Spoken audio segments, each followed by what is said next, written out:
Regal Beagle? Yeah. That's awesome.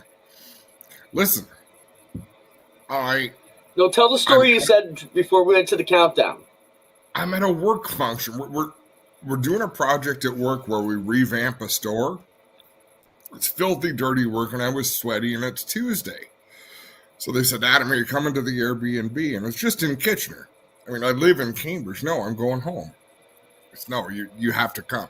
Like, no, I don't. I have to go home. I've got a show. No, we want you there. Anyhow. So I had to buy clothes, which is fine. I had a gift card for the Big and Tall store that I hadn't used yet from one of the kids from Christmas. And that's what you picked? I go straight to the clearance rack. Straight to the clearance rack. These shorts were 70% off. This shirt was 50% off. Next vacation, I'll be rocking this thing. It was a frugal trip. Oh, man. All right. Anyways, let's get into the show. Who are you wearing tonight, Clint? I'm wearing Calvin the Greg here. I love that for you. Oshwegan stuff designed by Greg Calvin. What races are you going to? Fans, let us know what late season events you still plan to go. Still lots, whether you're a pavement fan or dirt fan here. Lots of action still here in Ontario, in our neck of the woods. We're not even going to start listing because we'll forget some. But there's lots of racing. Let us know where you plan on hanging out in the next few weeks and where we can all congregate. We will be at Autumn Colors as our next and final broadcast for the G4 crew. So we're excited to do that. It'll be on Racing America for JP and the crew up there. Alpafest weekend was this weekend. We'll talk about that in a little bit, but let's jump into the Great Canadian Weekend because our first guest is already on the line. Josh Stade is going to join us here in a minute. Adam, it was no secret for the past 2 months they've been trying to make this into a good weekend here at Delaware, the Great Canadian. They had a bunch of champions crowned. You and I actually went out as fans, and, so I think that says something about it right there because you and I are jaded. We don't want to do much if we don't have to, but we found the time to go out and just wanted to be a part of it. Crowds were great both nights. I mean, you and I had a great time hanging out and socializing. And then Saturday, great. I mean, tons of campers. I think it lived up to everything, lived up to the hype. I thought it was awesome. The racing was good. The 300, I think, was I liked it. I thought it was a much better race than last year's edition. I think just, circumstances turned out that way. But I don't know, did it feel like it dragged on? To me, it didn't this year. It did. It's still a 3-hour race. And I'm not sure what the appetite is for 3 hours of racing. I'm not sure if you need it, but I get it. It's, they want to build something unique. It is definitely unique. So on that end, good for them. The fact that the race didn't get terribly boring, there was always something to watch. But that's what you get when you have almost 30 cars. Yeah, I equated to a couple of things like, hockey a lot. So we have these fans that come in. Maybe you're not a super, inside hockey fan. You don't understand the strategy. You don't understand the line changes. You want to see a spectacular goal and someone get punched in the face. And when you come to race fan, if you're a casual race fan, you want to see some good wild action. You want to see some wild crashes and everybody walk away. That's what we got right off the bat. I mean, when we're 30, 40 laps in and Kyle Steckley, a bunch of the big contenders are wrapped up in this big bit of drama that went following throughout the night. I think the 300 lap gave that Kyle Steckley fan the opportunity to watch him try and battle because, heck, if something had to happen to our next guest, Josh, or Sheridan with 50 to go, had they been in the same type of race ending, he still could have been the champ. So I thought it had storylines all night long. That's what was interesting. I mean, Josh had to endure numerous restarts, whether it was strategy or whether he only had a fourth-place car. He did a great job of keeping himself out of harm's way all night long. So the longer the race, the harder it is to stay out of harm's way the whole time and not run the risk of racing, which is what we saw Carson Nagy do on Friday night, and it cost him the championship. And not that he did anything wrong. He just got embroiled in a battle that he couldn't really help being in, and it cost him.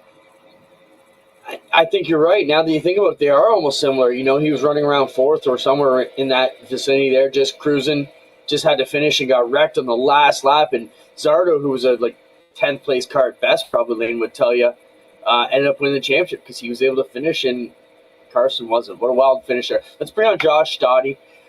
Just as we do that, we'll talk to Johnny Longboat. Robbie's comment here. He said the race Saturday, him and Ricky came down, was really good. That's coming from a dirt guy. Towards the end, you did not know who was going to win. And, you know, us dirt guys, 300 laps, we're hard to impress. So that's a good thing for those guys to say. Josh, first off, congratulations on your APC championship. As a promoter myself, you're the type of guy that we want to be out representing the sport, gentlemanly, well-spoken, taking care of the sport as best you can while you get to carry that torch. So we're glad to see you the APC champ. I don't think anybody could say a bad word about you and your team and what you've endured. And you've definitely paid your dues.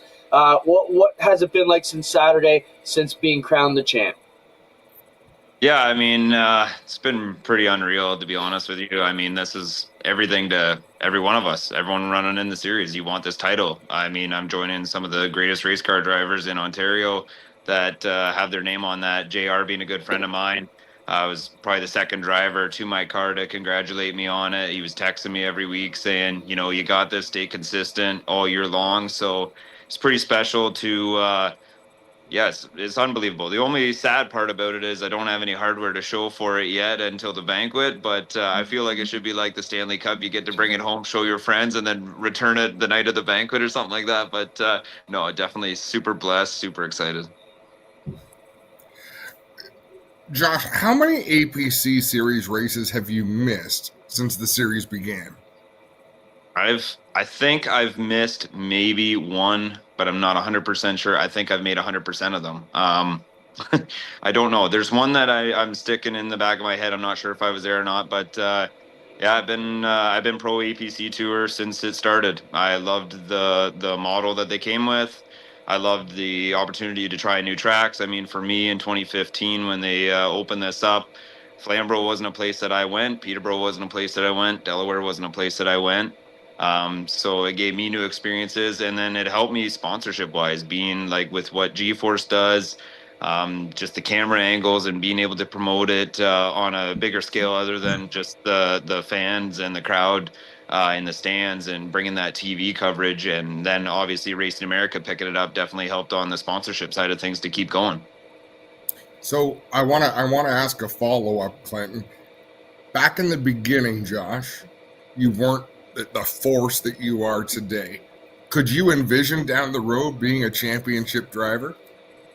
I feel like we could. It's tough. I've had some bad luck over the years. I mean, obviously, you know, that's racing. Sometimes it's your year and sometimes it isn't. And first year of APC, there was over 35 cars. Like, you didn't know if you're even making the show. And we finished 6th in points the first ever year, finished every lap on the lead lap. So, I mean, for us, you know, back in the day, that was Jamie Cox and Andrew Gressel and all kinds of amazing race car drivers and talent, and guys that had experience at these other tracks that I was seeing for the first time. So to go up against them every Saturday when you were showing up, you weren't sure if you were even making the show. We made every show. We finished every lap on the lead lap and finished 6th overall in points. So that's kind of what spiked our interest to keep going. You know, they did that promo, Josh, to win the extra 10 grand. It brought a lot of, you know, drivers into the APC series Saturday. What can the series do to keep them interested in coming back to keep those numbers up? Because what a great field of cars it was on Saturday. Yeah, the model's great. It's stressful when you're the points leader because now you got a bunch of new guys coming in and going for a big money race to win. And obviously everyone wants to put their name on the Great Canadian 300 weekend and join those list of drivers and the talent. So it's kind of treated like an invitational, but it's also a points race. So you could have a guy like JR finishing 3rd, affecting the points, or DJ Kennington, or a lot of heavy hitters that way. So the model is great. I mean, obviously I think the crowd showed that. I think the campground showed that. I know ourselves, we brought 14 campers with us and made it a big weekend, had lots of family and friends there. And yeah, it was great. We showed up on the Friday, and it was, we all had a beer in our hand and got to watch the super stocks, would have loved to have found a car to do that. But I mean, for me, it was bigger picture racing, and I wasn't adding more to my plate to make it more stressful than it already was. Let's talk about the big picture, Josh. You had a good car Saturday. Did you have more car than what you showed? Like, were you settling into the spot you were running, or did you have a fourth or fifth place car? Honestly, yeah, the guys, I was a little surprised at how quick the guys took off at the start of the race. I was okay settling back. I don't know where we were, sixth, eighth, ninth, somewhere in there, and I was okay with it. I had 15 cars to the front of me and 15 cars behind me. I was running around by myself. I probably stayed about 6 feet off the wall on purpose. I was doing everything in my power to just keep the car clean. At the end of the day, you know, you listen to Mark Martin and all those guys in the podcast, you can't win races and championships if you're not there at the end. So big picture for me was, let's get to lap 200 and let's see what the last 100 has to offer, and see how hard we have to push it. So, you know, in practice, we didn't have the raw speed. I think we were 16th quickest in practice. We were on old practice tires. It was super hot. We just couldn't find that feel. But once we qualified, we didn't qualify that great. We qualified 10th, but I was comfortable, and that's all that you can ask for as a driver. So I was content with what I had. I felt like I could have went up there and battled with JR and a couple of those guys for third, maybe dipped into second, but I didn't really need to at that point. I was just more worried about keeping the car under me for 300 laps. What kind of math were you getting throughout the race? I think at one point, Jamie mentioned you had to be seventh or better no matter who won the race. Was anybody giving you those figures, or what numbers were you hearing? Honestly, no.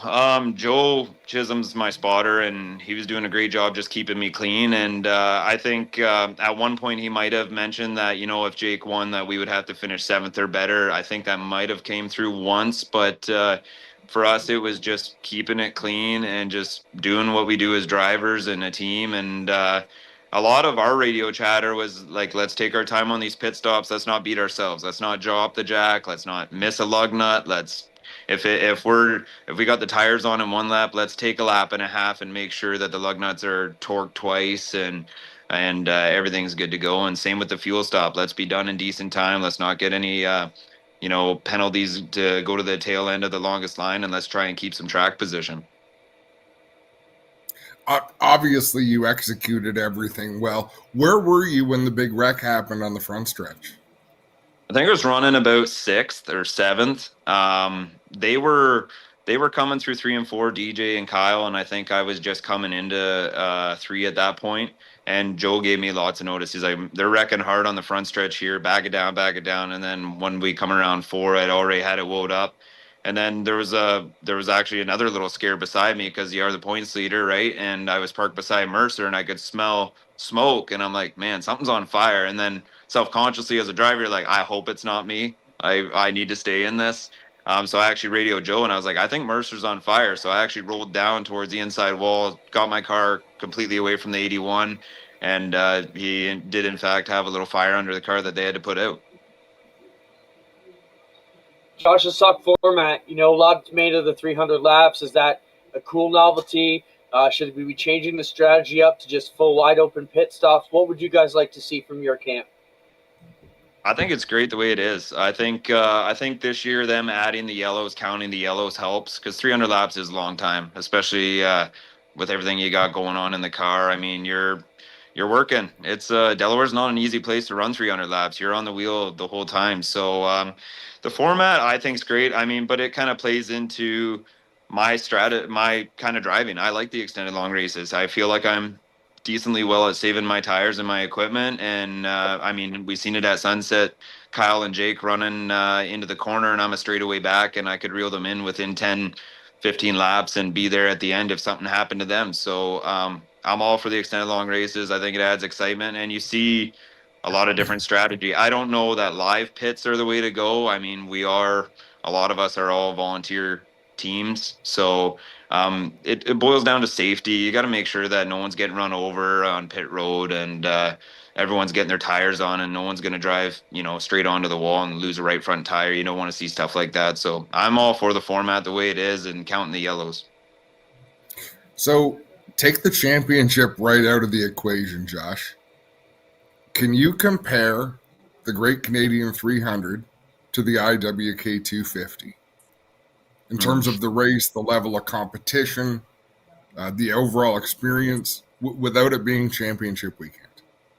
Yeah, I would say the IWK was something to be like, it's so hard to explain, but the atmosphere at the IWK was amazing, especially for an Ontario guy going out there. You had a lot of people out east coming down to the car and saying, it's great to see a different car. We follow you guys in Ontario. So glad we know it took you 24 hours to get here. So I felt like from the fan experience of the IWK, it was pretty cool to hear the locals and the fans coming down and excited to see a different car with a different scheme and a different driver. And I felt really welcomed. Honestly, I was kind of upset that we missed it this year, but our work schedule was just nuts, and I would go back in a heartbeat. It's a long drive, but it's worth it. And one of the things that JoJo told me on radio is like, you need to soak in. You're about to start your engine with this IWK race. Soak it in. This atmosphere is like nothing you've ever seen, and the people, like Delaware packed the place, but I'm telling you, there is not an empty spot on the fence, the grandstands, the parking lot, anything at IWK. It's unbelievable. So I don't know, IWK would be up there in my books. The 300 is a pretty special weekend though. Like for me, I got kids. They're excited for the bouncy castles and the ice cream trucks. So Delaware does a really good job getting the families and the kids and everyone else involved too. Josh, what happens next? Do you race autumn colors? Are you done for the year? What are you guys doing with the 17 from here on out? Honestly, I'm not really sure if we're just kind of soaking this in, taking a breather. The last 3-4 weeks has been nothing but turning wrenches and staring at the car. It was funny. We were sitting here in the shop with all the team. I think it was Thursday, and we're staring at the car, and we've touched every nut and bolt, every line. New bearings, new brakes, new anything that we could take out of the equation. Dump all the fluids, everything new. And at one point, I said, "I guess we can't do anything more to it. We better load it." So. Just taking a breather. I really wanted to support Frostfest, the scheduling with obviously championship weekend being this last weekend. I just want to take a break, take a breather, soak it in.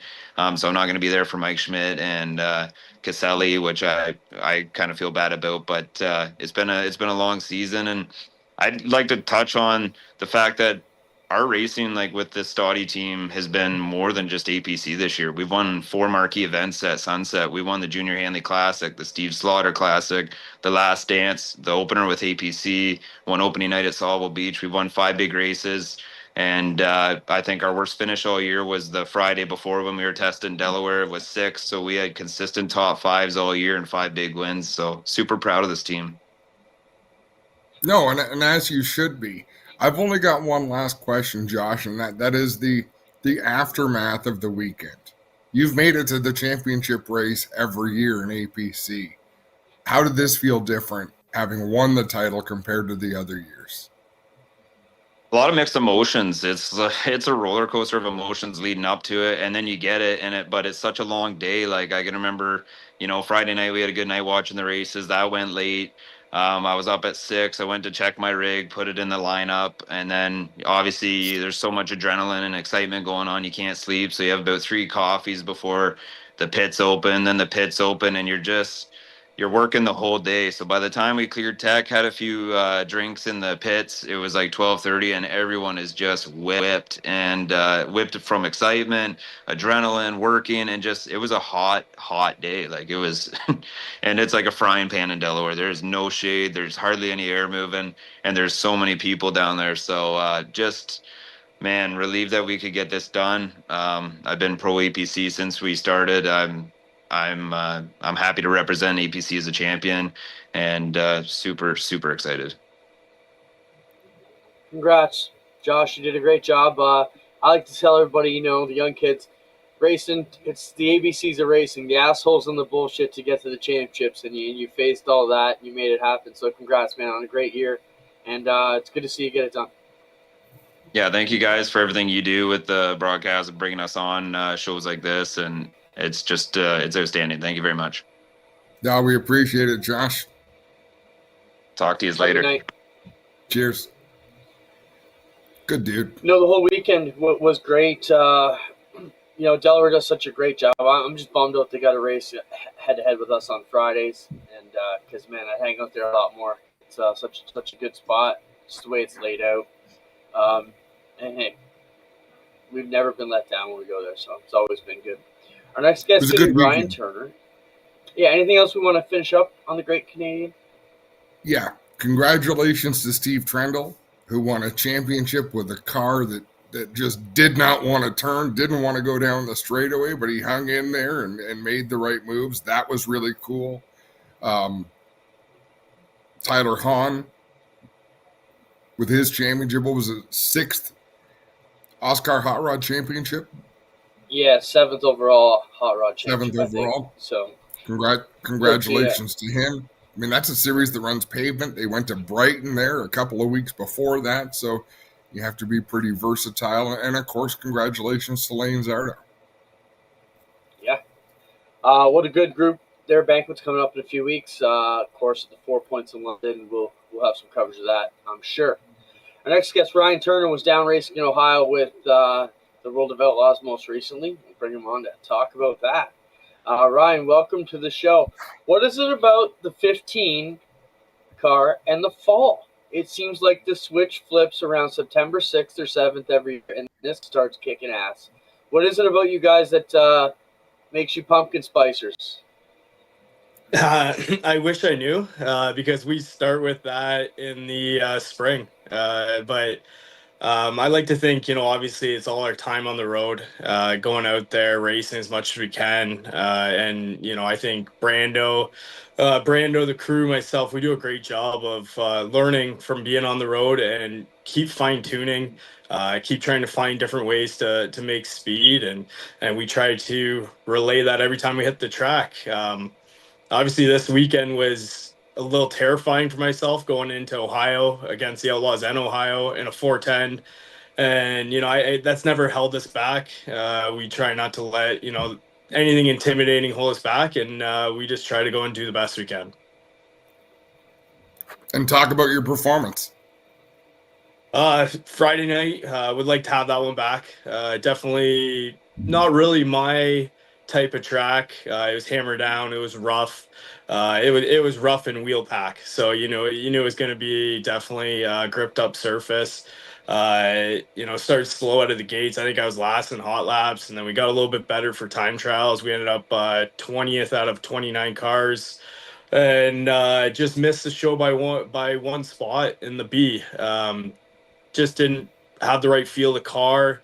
Didn't make the right moves, didn't make the right adjustments. I wasn't driving probably the right line. So, we regrouped. We've had a really good season with Night 54. I think that was our 43rd race, and that was our first missed A main. And we've ran in some big races this year. So, it was it's sad that we didn't keep that streak going all year. But sometimes you need a bad night to kind of regroup and put everything together for the next night. And that's just what we did. We regrouped for Sharon and went out and went second quick in time trials. Finished second in the heat. Made a rookie mistake on the start of the dash. Tried to put the car where I shouldn't, and got drove over on the start of the dash and fell back to seventh. And then had a great feature. Ended up eighth. In and amongst all the top World of Outlaw guys. Ryan, so what I just heard there, we heard track conditions, we heard you running the wrong line, maybe a bit of setup off. So how do you regroup overnight when you're on the road? Is it a combination of all that? The track was better, you got better. Is it something you go back and watch the race on, the broadcast? How do you, quote, regroup? We have lots of notes. We try not to. You try not to focus on the negatives. Since we're kind of in a different area, we started asking some questions around.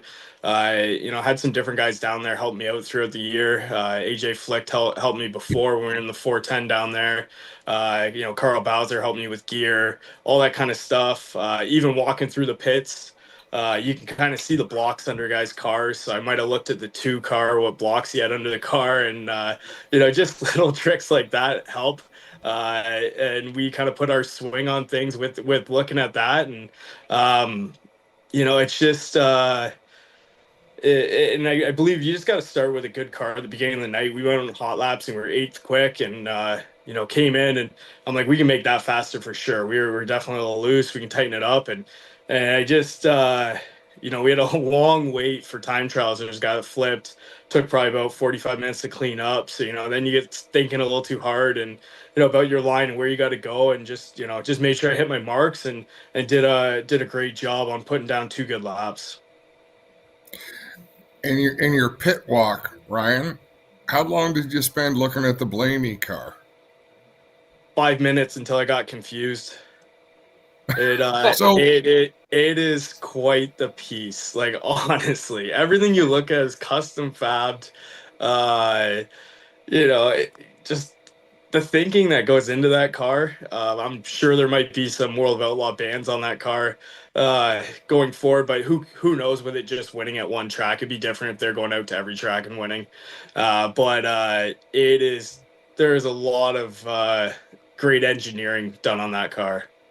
So tell me this. Hang on, Spencer. It's the red car, number 10. I put in the picture drop. If you can throw that up while we talk about it. Go ahead, Adam.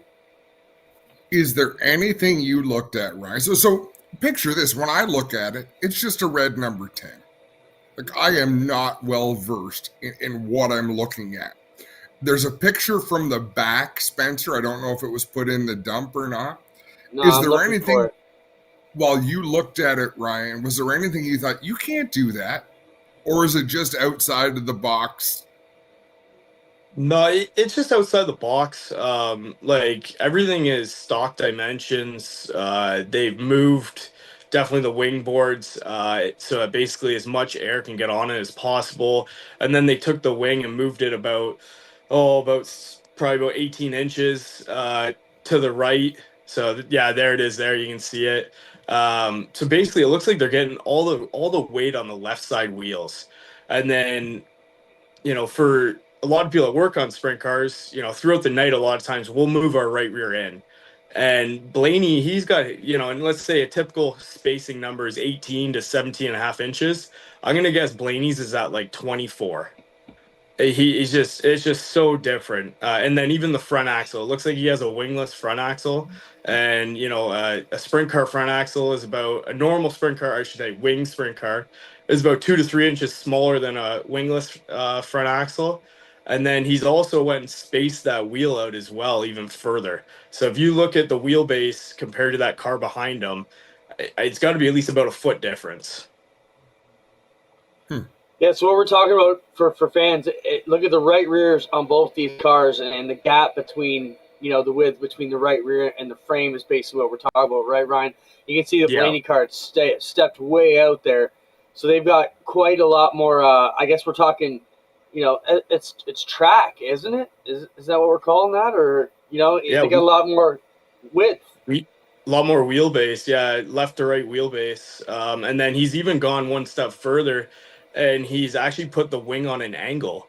So the wing doesn't sit flat on the car. It's also, it's moved to the right, but then it's also cockeyed on the car so that it's sitting flat as the car's at attitude.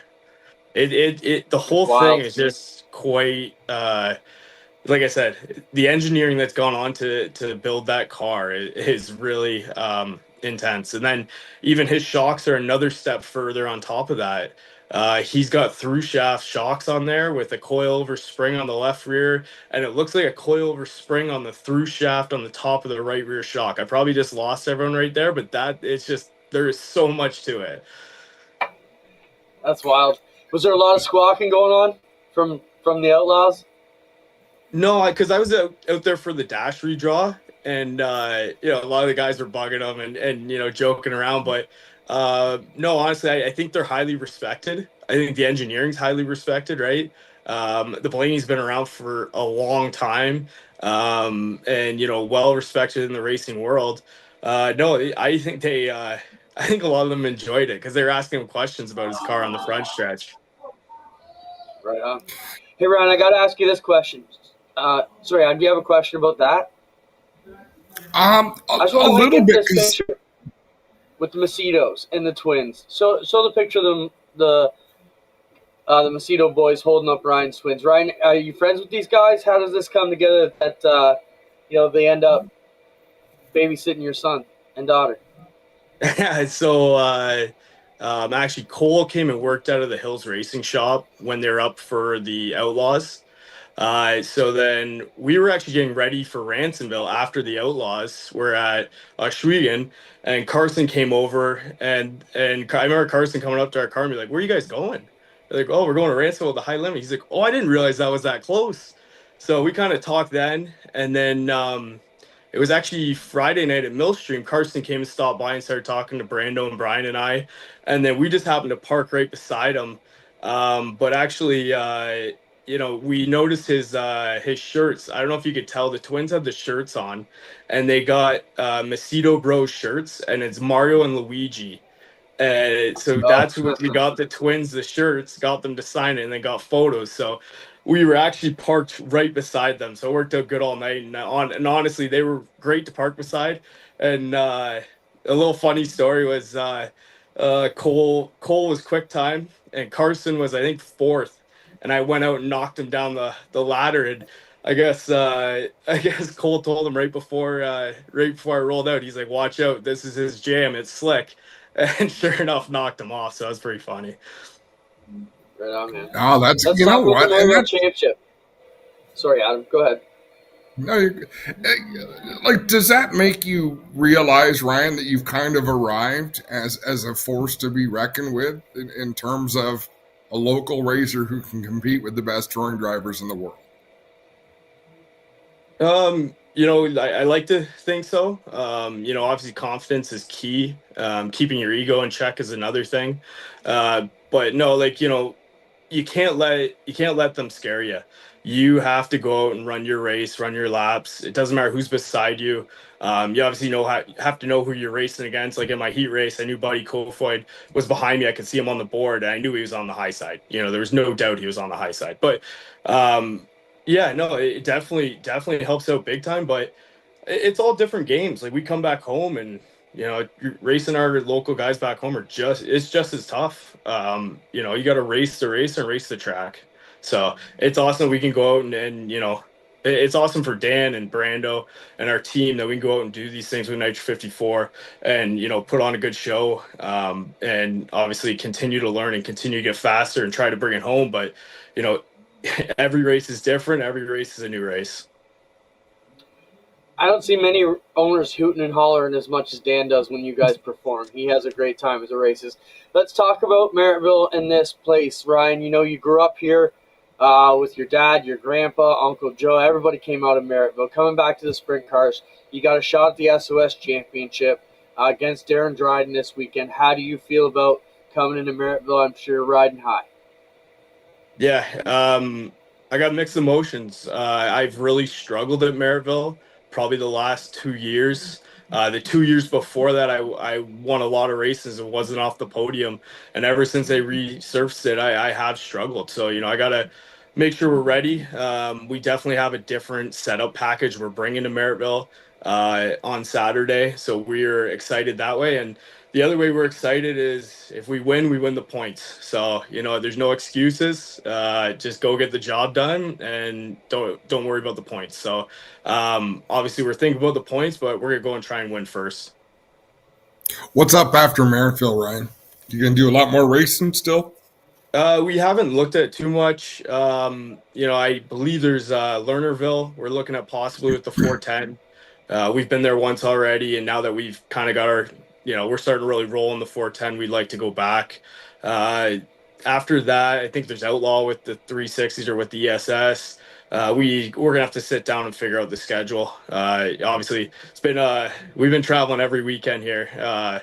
I can't remember the last weekend we had off, so some guys might like some downtime here a bit. Right on, Ryan. Good luck Saturday and whatever you guys get into the rest of the season. It's always great to talk to you. We appreciate you coming by, giving us some time here tonight. Awesome. Thank you for having me. Ryan Turner, everybody, he will be heading off to Merrittville Saturday to go head-to-head with Darren Dryden for the SOS Championship to be determined Saturday night. That's part of Merrittville's fall brawl. They're calling it. The crates are there on Friday night, and the 360s are there on Saturday night. Whole bunch of other divisions, plus the duel on the dirt for minis Friday and Saturday for the Thunderstocks. Their final event for that. I want to thank the tour sponsor for that, APC. APC got behind the Duel on the Dirt this year and were great supporters of that. So their champions will be. You know what, Adam? I saw it this week. It was the numbers were crazy for the Duel on the Dirt, and I got to look it up because I don't want to misquote it. But the number of participants in the Duel on the Dirt series this year has been crazy. Here we go. We had how many mini stocks do you think competed in that over the course?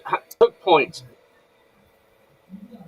Well, there was more than 70 that competed at a Schweeken, so I'm going to say 70. 99 mini stocks and 105 thunder stocks competed across the course of the province in both those divisions. So it's been good. It's been good. Super cool for them guys. We want to wish them the best at Maryville. I'm trying to think, what am I forgetting about setting up Maryville? Okay, let's talk about something else. Justin Collison is going to join us here in about 8 minutes. LS Motors in sprint cars. Did you know this was happening, Adam? No. Did you know it was happening currently? Did you know one was tested at Buxton on the weekend? And one will be competing with the SOS on Saturday. So those who asked about LS type engines in sprint cars, it is coming. So they'll be testing this weekend. If you're around and in the know, check it out. We'll see how that goes. This could be a new low-cost, new type of motor to keep the 3-engine strong. It's an interesting How low cost, do we know? I think it's around 25,000 Canadian. Okay. You know, so that's like capped out. It ran with the open 410 topless traditional sprints at Buxton on Saturday. Had some oil issues, but this is just learning curves as they put this package together. Yeah. So we'll see how it goes, but it could be something that keeps some of the lower buck teams in the deal. And if you're only planning on racing local, might be a great advantage. I mean, we talked to Daryl Pelletier. He's one of the guys who said he would be jumping all over this plan to get him to a 360 type car if it went in with the LS. I think a few other guys. The other one who mentioned was maybe the Bakers. Terry Baker said that's the way I could get both my kids into the top division with that style of motor, possibly. So we'll see how it goes. Follow that test. We'll bring you some more news on Saturday or after Saturday on next week's show. Just answering a text from Justin Collison, who we're going to talk to fairly soon. Yeah, we'll set up Frosttoberfest with him. We talked about the Fall Brawl. Just want to send a shout out to Applefest weekend. Talked to Mark Rinaldi today, called me to just talk about a couple things. They had fantastic car counts, like 39 mini stocks again. A shit ton of thunder stocks. Every class was packed, so good on the Rinaldis in Brighton and everybody down in the east who supports that great event that is Applefest. So shout out to them. Give me the dirt debut. We had Nikki on do her show last week with Georgia Sheridan, and if you saw it, hopefully you enjoyed it. I thought it was fantastic, and it was everything we expected it to be. The plan right now is to do them about every 2 weeks, so we'll be shooting another one next week. So I'll watch for that to come out next Wednesday at 8 p.m. The guest is still to be determined. She's asked a few different guests to come out, and we'll see what shakes out. But the want list is high. It's the bar is high, so we're going to make it happen. Anything you want to say, Anna, before we run a clip that Nikki said she would like us to show? Yeah. Because to her family, this is the one that she felt was good. Yeah, like we should rage quit right now. We've been doing this for 5+ years, and she did it once and drew better numbers than we did. So I'm ecstatic for her. I'm ecstatic for G-Force and for the audience that's going to love what she's doing. I just think it's really cool. Let's see what she picked. Ron started talking about getting the boys into racing, and I'm like, okay, I have a couple of rules. First of all, I want a roll cage. I don't want one of these flat bottom cars with the open top. Has to have a roll cage, and you can't skimp on the safety. Yeah. They need to have the good safety, seatbelt, helmet, fire suit, safety first. Yeah. 2B doesn't leave the house without a helmet on at this age right now. No, exactly. And I'm not even joking about that. It's just like it is. into dangerous things already and just wants all the motors. And I feel like I'm not sure how I'm going to do. Did you drink through that period of life at all? Like, how did you get through that? Tell me. Give me the dirt on that. Yeah, I drank. I'm like, I bit my nails off. It was just crazy, but Oh, It's great to see Nikki in her interviews. Georgia was fantastic too, and it was awesome to get an insight. I don't think of all the guests we put on the list, there isn't one that I'm super intrigued to hear their story. It's been great to work with Nikki and you to get this going. Thanks to Spencer for putting it together, but we're going to keep pushing this one down the pipe. It's been great, and we'll see how it works out. But I thought that was great. Check out, it's still there. I can find it on our GeForce channel. Give me the dirt with Nikki. Let's talk to Justin Collison, rolling into Flamborough Frosttoberfest. Did I hear Mike Schmidt say it was 20 years already? Is this the 20th year? 15 at least? I don't want to put you in the spot, Justin. If you know, speak up. But it's been a long time. Now I'm going to have to look that up. Justin Collison, welcome to the program. You've been at Flamborough forever. Why is Flamborough a great place to race?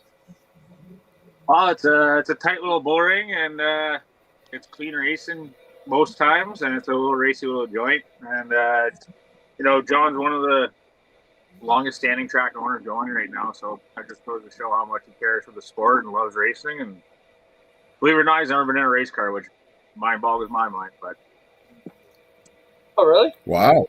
Yeah, That's interesting. yeah, never once been in a race car. Now, Justin, you were pretty quick at Delaware. Why did you start at the back? What happened after qualifying? Unfortunately, we were 16th too low in the left front ride height. That was kind of a setup error on my half. But yeah, we had our work cut out for us. We had to start at the back, real deep in the field, and we were able to make it up to 10th. We still had a misfire going on in the engine, but we were looking at the car today, and we think we figured out what the problem was. So it should be pretty good for Sunday. For fans who don't know, Frosttoberfest is this weekend. It's both days, right? Saturday and Sunday. A ton of classes. It's just kind of what we call in the asphalt world. Adam, back me up here. We call it the playoff series, but there really isn't playoffs. It's postseason kind of activity, though, right? Yeah, I've never liked postseason, but it's one of those legacy events, right? The big year-end event at Flamborough Speedway, much like Autumn Colors. Autumn Colors stole Thanksgiving weekend. Like that, Flamborough used to be the big race on Thanksgiving weekend, which is actually probably before Justin's time, if I'm not mistaken. Do you ever remember it being on Thanksgiving, Justin? No, definitely not. It was always the weekend before or the rain date the weekend after. I just sent Spencer the Igloo trophies. This is something cool that Mike's done almost since the beginning, if not the exact beginning. He's got some friends from the Arctic, right? And he makes these igloos. It's become one of the most prized trophies in pavement racing. These are hand-carved Frosttoberfest trophies. Adam, it's cool when you can create something like that. Yeah, and the fact that, so Justin, maybe you can speak to this. How does Mike Schmidt decide what divisions are going to get an igloo? Because I believe this is the first time ever the Legends division is racing for an igloo. Can you talk about that?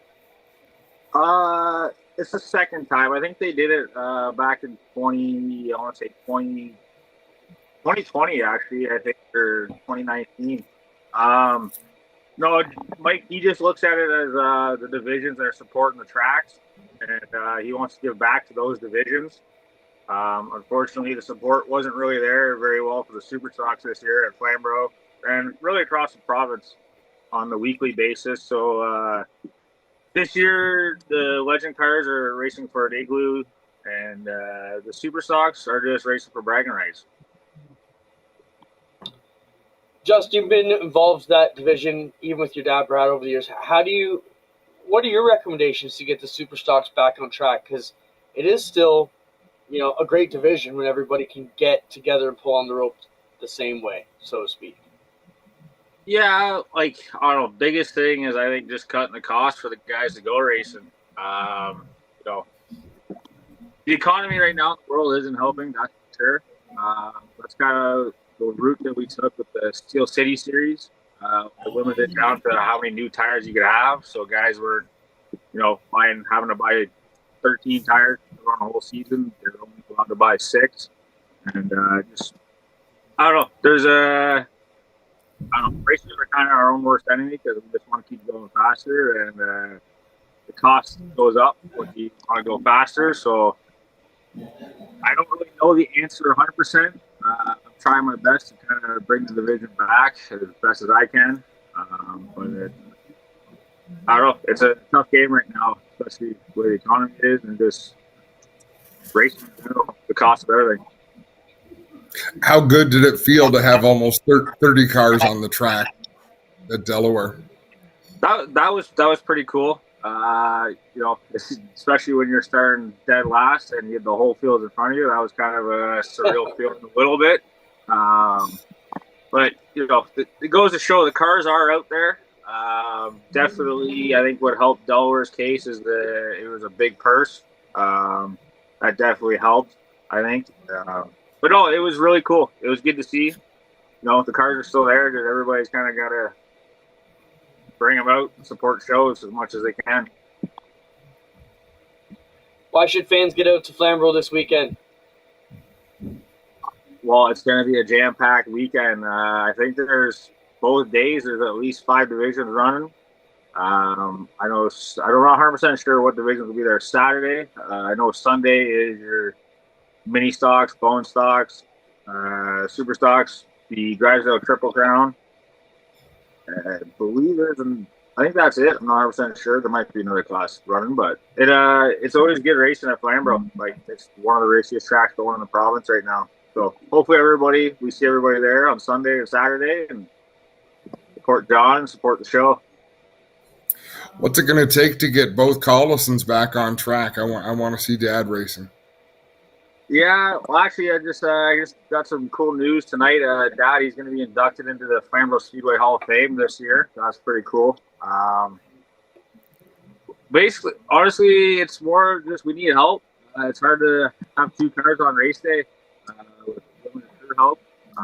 We do have the other 2 cars in there. Motivate this winner, probably put the other one together. Who knows? You might see both of us on the racetrack at one point next year again. Right on. Good luck this weekend, Justin. We'll be watching. Yeah. Hey, thanks, guys. Thanks, Justin. And hats off to Justin Collison for the effort he put into trying to promote races. Racers don't need to be promoters. I'm not going to say they shouldn't be because Bob's your uncle. Do what you want to do. They're supposed to be racers. But some of them take on even more knowing that they want to put in the effort so they have a place to play. And I think that takes a lot of, a lot of something. I don't even know what it takes a lot of, Clinton, but it takes a lot of drive to do that. Yeah, I can't even picture what it means because it's kind of like what we do trying to put the actual sprinter on. We don't need to do that, but I don't know. No, but for a driver to put their neck on the line and say, "Hey, come on out." It's effort and putting up with a lot of bullshit for no real reward other than you're helping out the sport that you're trying to push along. I think is the best way to put it. And like you said, not that they shouldn't have to be promoters, but that's better. To. That's a better way to say it. We got picture drop. We're still trying to figure out our Burger Barn video. I meant to ask Spencer that. So, I have videos. I keep dumping them in, and Spencer's probably like, what are you doing? We can't play them. I just wonder if one's back with music. There was a good Denny Hamlin one I shared. We don't have to get into it today, but we have to get some guidelines. Are we fully off video, Spencer, or just ones with music in the background? You can tell me later. It has nothing to do with music. Nothing to do with music. Straight pictures is what we're going to watch right now. Let's look at some. Oh, how about me wiping out on my ass? We forgot to talk about this one. Show the video for those who missed it at the Nationals. That's me backing up, and I tripped over the cone and like I got shot. You can play it one more time, but yeah, and then so since I'm one with the cone now, That's what a fan sent in. Yeah. You almost, wow. Okay, so in my own defense, if you keep letting it play, Spencer, I can see it on my peripheral where the side and the front of the concrete. I mean, I do this walk back 5 times a night, 100 times a year. The cone was there. Look, the cone's there, Adam, and it's never there. It's usually way down by the Mobile One sign in the left side of the screen. So this is the only video. Okay, that's good. This is the only video we have of me wiping out. And Bruno Richard come over. He even sent me a video. Said, "Are you okay, bud?" Joel ran to my rescue. Right as I was throwing the commercial, so we're normally in the beauty shot there, which isn't me. We're looking at the moon or the crowd or I thought that was a beauty shot.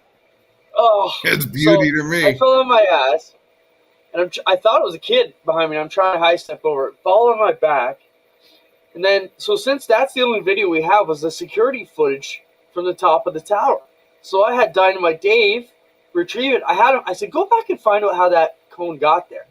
The last time someone pulled the cone in from a single file restart earlier in the night, it somehow stood up right there on the corner of the concrete. So fate was determined to put me on my ass there on Saturday in front of everybody. And I was talking at the time. So I had everybody's audio attention anyways. We'll be right back on GeForce TV from flat on my Mike Schmidt back. took the words out of my mouth. The cone disappeared for a second. Yeah, it was right up there, boys. Don't you worry about it. Until I felt my back and shit it out. But I kept trying to high step over it, and I couldn't get high enough, and then I was just out. All right, let's roll the next. Let's look at some pictures in no particular order. Whatever you got, Spencer. We'll talk about it. Oh, Mark Richards. This will be Josh Richards' dad. This is a cool topic, Adam. Mark Richards said it best when he said the local star is now gone and everybody's hitting the road to see their favorite driver compete. Tracks need their stars. If you're a star and have an off weekend from a big series money or chasing, go down to your local track and hang out. Hell, load up the backup car and open trailer and go race with the locals. I've seen a lot of sentiments about drivers lamenting closure of their home tracks, and it doesn't have to be that way. The tracks close because the property becomes more valuable as a parcel of land, which we've seen so much.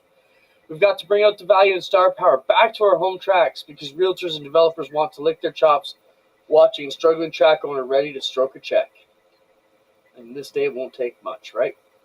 So, yeah, good point there. I think in our weekend we're doing a good job of promoting our stars, you know? I think so. I've got an unrelated thought, but it is related to Mark Richards. That's Rocket Chassis, correct? Yes. When it comes to modified racing, Bicknell builds most of the modifieds now. But when we came up through the ranks, Bicknell, Troyer, and Tio were the big three. There were other people building cars, but you always knew who drove which chassis. It was kind of a big deal, right, Clint? Mm-hmm. Late models, you've got Rocket chassis, you've got Longhorn chassis. It's a big deal in late model racing. Who drives what chassis? Who's going to be in the Rocket house car? What sprint car does David Gravel drive? I have no idea. I don't either. Why is it not a big... Oh, big time. I couldn't even tell you who the biggest players in the game are. I know Glenn Steyers builds chassis.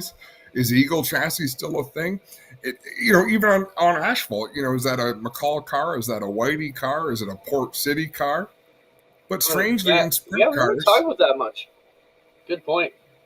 It just, but there's Maxim, J&J. I mean, the traditional ones, Maxim, J&J. There were Gamblers. There were, Triple X. The list goes on and on. Eagle, Beast.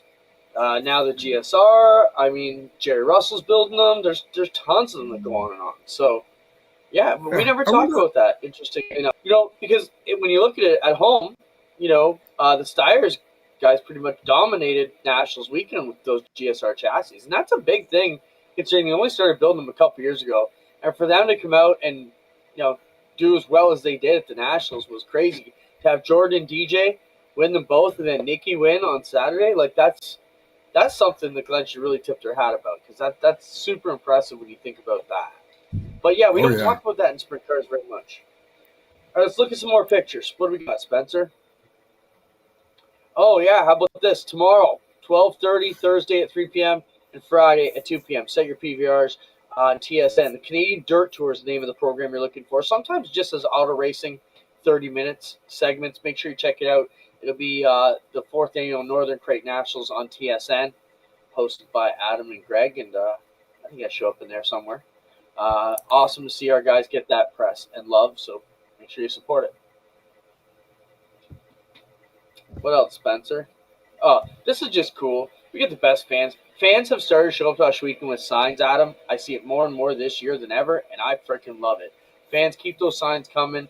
Even at the Nationals, the best sign said GeForce TV, look at me. I thought that's so freaking cool. So we appreciate that. Yep. Yeah, we got the best fans. Oh, they're the sweetest girls. Yep, sweetest family. I gave them a full-size epic flag at the end of the last night of the year to get signed because they're always out there. Keep them coming. Spence, let's roll through some pictures here and see what kind of fun we have.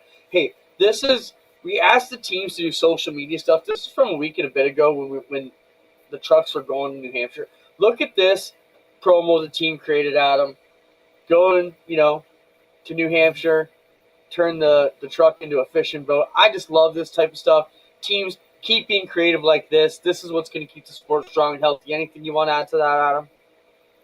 No, like you say, and I've watched the NASCAR Canada social media come so far this year, doing creative things, getting away from some of the traditional mundane things, because you have to draw some attention. So very, very cool when people start thinking outside of the box and being creative. Can I get one pet peeve about a lot of media I'm seeing now with this new style of social media? Can we get a real microphone? Because if I have a driver talking to a little microphone like this and hold it, it drives me crazy. Yeah, I don't get that. Crazy. I even sent Joel a message. Can we take up a community microphone fund so these people don't have to hold this? Oh, it's Spencer's in my ear saying thank you. It's terrible. Get a real microphone, or don't use one at all. I don't like when Spencer talks to you, but not me. You didn't hear him say thank you? No, I'm not okay with that. Jeez, this is bullshit. Yeah, but I don't know what he's saying to you behind my back, too. All right, show the next picture, Spencer.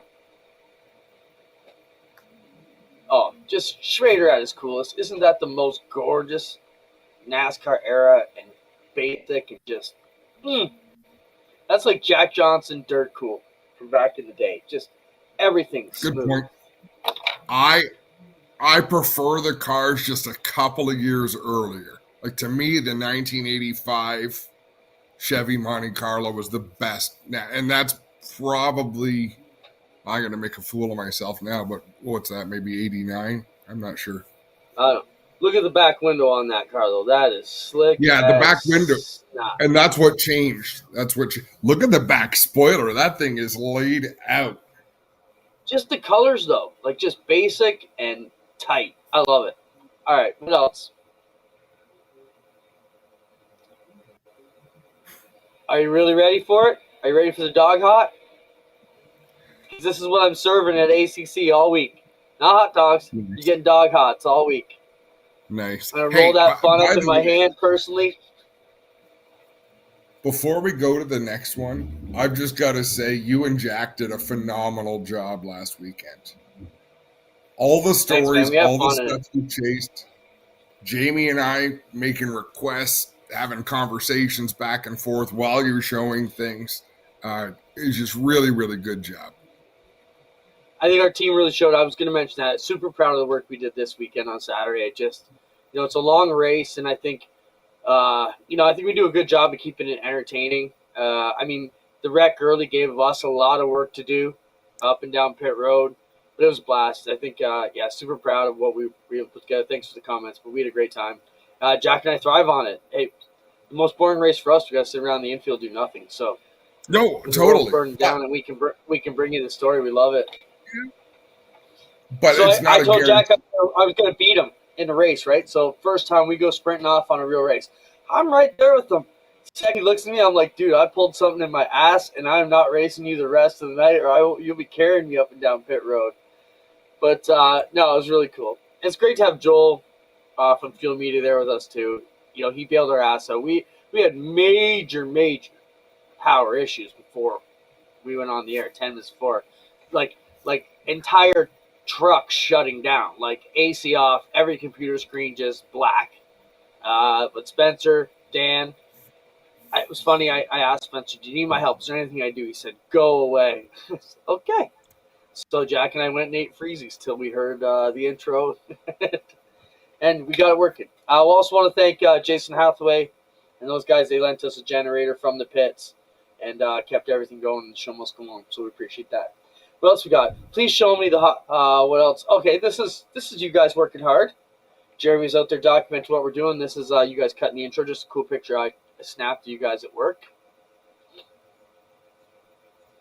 This is Delaware back there. Can you zoom in on this, Spencer? Look at how packed it is. They are standing on the roof of the concession building to watch this. This is 25 years ago at Delaware. Crazy crowd.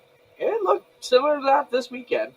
We weren't standing on the concession pack, but if they had a way up there, people would have been. All right, what else? They would have been. That's the cool trophy. That's the hardware Josh Stade. This is Mike from the social media crew, APC, pulling up the trophy when they brought it down. It's a gorgeous trophy, all mirrored up, all the names on it. It's a beaut. Josh will get that at the banquet.